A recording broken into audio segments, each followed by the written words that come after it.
Prologue. Hi, my name is Alex Carter. In my youth, I thought I had everything.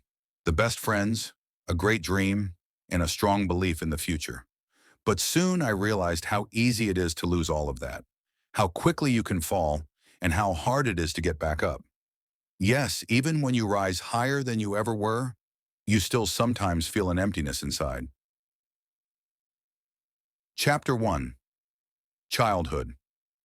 I met Jacob Stewart when I was 9 years old, in one of the most rundown neighborhoods in Boston. Our streets were full of glass shards, and the local kids learned to fight before they could even read. Jacob was a skinny kid with a blue cap and bruises on his elbows. We became inseparable the day we took down a bully from our block. From then on, we were always together.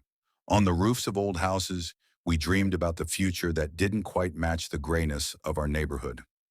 We talked about creating technologies that would change the world. In our world, there was no room for betrayal, only brotherhood, only faith. When I got into college, I convinced Jacob to come with me. We both chose computer science, believing that technology would be our weapon in the fight for a bright future. Chapter 2. The Birth of a Dream.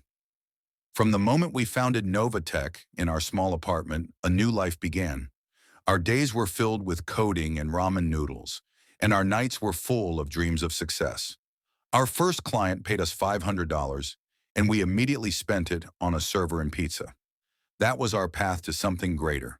With each new project, the spark of our dream burned brighter. After a few years, Novatech grew to over 100 employees, and our offices spread from New York to Chicago. We shook up the city, and our names resonated in the wealthiest circles. One day at the height of our success, I was sure nothing could ever destroy what we built. But I was wrong. Chapter 3. Lauren and Family.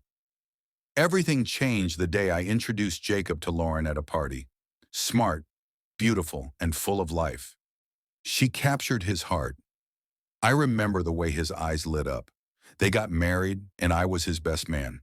When their son Michael was born, I was the first to visit the hospital, bringing a toy baseball glove. I felt like a part of their family. But family is built on trust, and betrayal destroys it faster than a bullet. Chapter 4. The First Cracks. Gradually, I began noticing something was off. Jacob became more secretive. He started scheduling meetings without me. Our joint projects seemed to slip through our fingers. Every time I asked him, he laughed and slapped me on the back. "Relax, Alex. Remember, we're brothers." I sank further into my doubt, but kept believing. Oh, how I wanted to believe. Chapter 5. The blow. On the morning of September 12th, my life came crashing down. I walked into the office and found a letter on my desk. A decision from the board of directors to remove Alex Carter from the board of Novatech based on new documents and votes from new shareholders. Jacob had bought up shares through shell companies. He'd brought in investors. He had prepared everything perfectly. He sued me, accusing me of embezzlement and falsifying reports.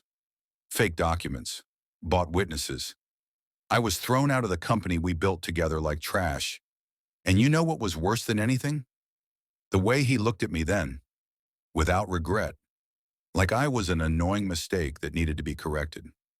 Chapter 6. Rock bottom. 6 months later, I rotted in a cheap apartment in Detroit. Every account was frozen. My phone was silent. My friends disappeared. Every day I asked myself, should I even keep going? Why get up in the morning if you've already lost? But one day in the darkest night, when it felt like the very air was crushing me, I realized something. I was still alive. And as long as I was alive, I could still fight. Chapter 7. Resurrection. I started with small projects, freelancing, consulting. I worked for pennies just so I wouldn't stop, so I wouldn't drown. I studied everything: automation, artificial intelligence, cryptocurrencies, new business models. 3 years later, I founded Helix Dynamics. Just me, only my blood and sweat. No friendship, no illusions. The company grew like crazy. We optimized processes for hundreds of businesses. We saved people millions of dollars, and they paid me handsomely. When my company hit a valuation of $120 million, I realized I was back, and I was ready for what I had to do. Chapter 8, Revenge. I quietly bought up Novatech's debts through third-party companies. When everything was set, I initiated bankruptcy proceedings. I watched the process with cold calm, like a surgeon removing a tumor. Jacob fought, tried to negotiate, pleaded, threatened. I didn't respond. On the day of the liquidation, I arrived at the office. I watched as they took down the logo of the company we had built together late at night in our Boston kitchen. And I saw him. Jacob stood on the sidewalk, shaking hands, clutching a box with the remnants of his world. Our eyes met. He understood everything. I smiled and turned away. Chapter 9. An Unplanned Encounter. As I was about to leave, my gaze fell on a little boy walking next to Jacob. It was his son, Michael, a kid with a mop of blonde hair and innocent eyes that reminded me of the carefree childhood we once had. I felt something unexpected pierce me. It was a whirlwind of emotions. It was as if time had taken me back to when Jacob and I dreamed of a world full of hope and friendship. "Why are you here?" I murmured, more to myself than to him. I realized these feelings weren't just about revenge. They were about what still remained deep inside us, what we once were. Now, in the midst of all the betrayal and complexity, I understood that what truly matters in life is not luck or money.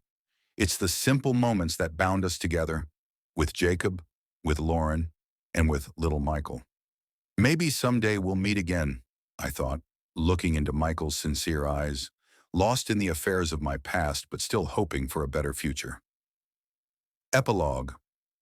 I turned and walked away, but thoughts of friendship and what happens in our lives still buzzed in my head. The only thing that remained in my memory was one truth. Coming back isn't always about revenge or what we've lost. Sometimes it's about the desire to look back into the eyes of those we once loved.